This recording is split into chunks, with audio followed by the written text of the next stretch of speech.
Whew, what a night. Democrats won the House on Tuesday night, and Republicans added some seats to their Senate majority.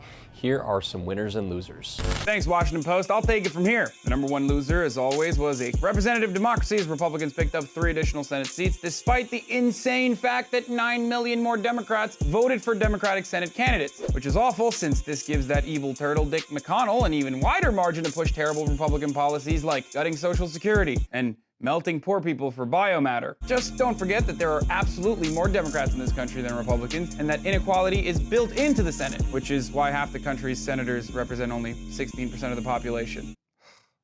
Anyway. And the House of Representatives that's supposed to have proportionate representation is completely wrought with gerrymandering, which will likely rear its ugly, misshapen head again after the 2020 consensus, and governors will have complete veto power over redistricting. Speaking of governors, 2/3 of the US states have Republican governors. Blue states like Maryland and Massachusetts also kept their Republican governors last night, and popular Democratic gubernatorial opponents in red states still ended up losing by razor-thin margins. As we await for the final tally for Florida and Georgia, where I'm hoping a last-second recount might happen. Who knows? But if there's one thing that is absolutely evident in the aftermath of the midterms, it's the fact that Republican voters just don't care, dude. They don't care, okay? They voted for 3 candidates indicted for serious felonies, an openly white nationalist candidate, and a dead pimp. Yes, Republicans voted for a dead brothel owner over a Democrat. And worse than all of that, they voted for f***ing Ted Cruz. If you killed Ted Cruz on the floor of the Senate, and the trial was in the Senate, nobody can convict you. Texans, is this your hero? Y'all are that afraid of some immigrants? Really?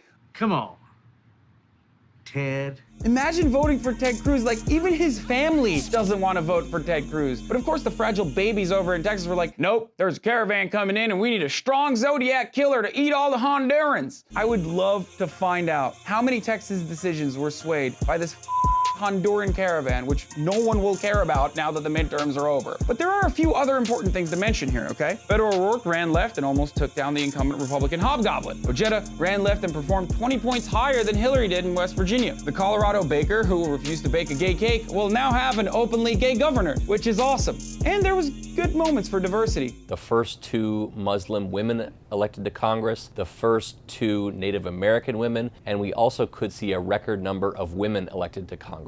And progressive policies won all over the country. 3 states voted for Medicaid expansion. Michigan voted against gerrymandering. Criminal justice reform passed all around the country. Florida ended felon disenfranchisement, which means 1.4 million eligible voters will be allowed to vote in a state where Gillum lost by a 0.05% margin. Deep Red Louisiana voted to end a Jim Crow-era law that allowed non-unanimous juries in felony trials. Washington State passed an initiative that makes it easier to prosecute police for negligent shootings. Oregon voters kept the state's sanctuary status. Colorado ended prison labor without pay, and animal welfare laws passed in Florida and California. And that's good. That's really good. And in the words of Alex Perrine, I must remind you that the ideal Democratic Party candidate in the Midwest and South apparently is a pro-labor policy without an actual human Democratic politician attached to it. Because spiteful partisanship and all of the other evils associated with being a Democrat are apparently too much for Republicans, as they prove over and over and over again that they will laser focus on the R and reliably vote down ballot even though they love progressive policies.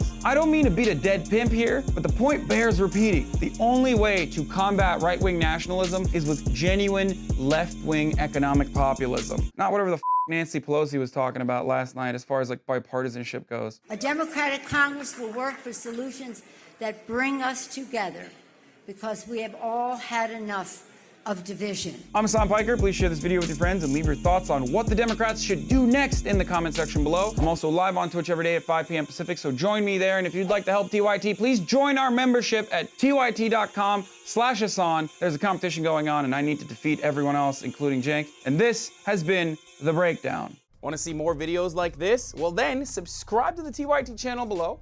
Also, don't forget to become a TYT member. You can get access for as little as $4.99 a month. Also, download the TYT Plus app on your phone or head over to tyt.com/join today.